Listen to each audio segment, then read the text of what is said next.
Hali gani mwanafamilia wa channel tupendwa hii hapa ya Bizoza Media.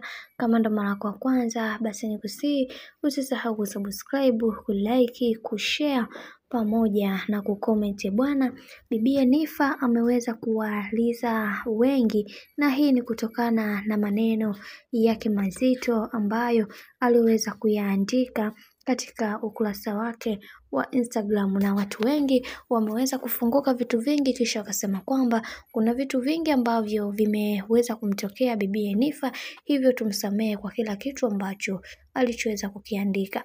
Bwana Bibi Niffer kiukweli ameweza kuwastaajabisha watu wengi, na hii ni baada ya yeye kuweza kuonekana akiwa akiongea kauli nzito ambayo watu wengi hawakuweza kutegemea kama yeye ndiye ambaye angeweza kusema hayo yote.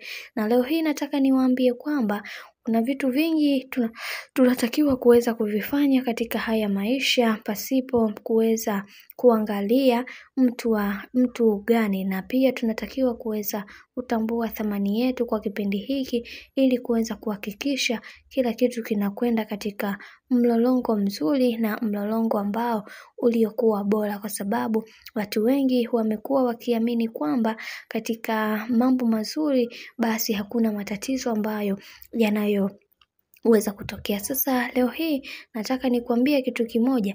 Bibi Niffer ameweza kuandika ujumbe ambao watu wengi wameweza kufanya waweze kumuhisi tena vibaya kwa hichi ambacho alichoweza kukiandika, akisema kwamba kwa wale wote ambao walioweza kuhusika katika kila hatua ya maisha yangu ambayo niliyoweza kupitia, kiukweli nitapambana nao na nitafanya kila jambo ili waweze kuzulika, kwa sababu mimi si yule mtu ambaye mliokuwa mnanifanyia mambo ya hovyo alafu niendelee kuwachekea. Hili jambo halipo kabisa, na nataka kuweza kuona thamani yangu inarudi tena kama awali, kwa sababu nimeshachoshwa na hizi drama ambazo zinazoendelea kwa kipindi hiki. Kama mwanamke nahitaji kuweza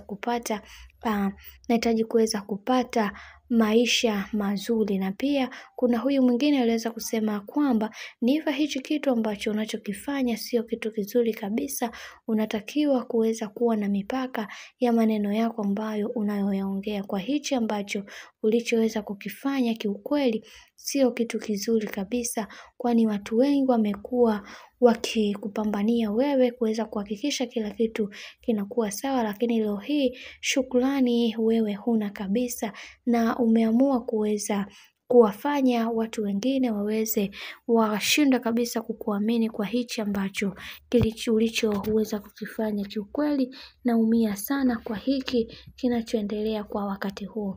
Na huyu mwingine pia aliweza kusema kwamba wacha tuone baada ya wewe kutoka kuna wengine watafuata, kwa sababu mmekuwa hamna shukrani kabisa nyie waja.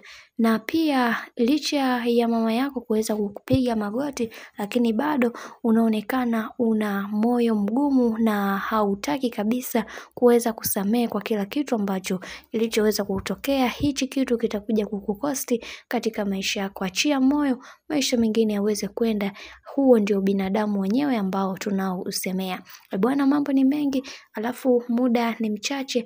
Mimi nikusii kitu kimoja, kama ndo mara yako kwanza kufuatilia channel tupendwa hii hapa ya Bizoza Media, basi nikusii usisahau kusubscribe, kulike, kushare pamoja na kucomment.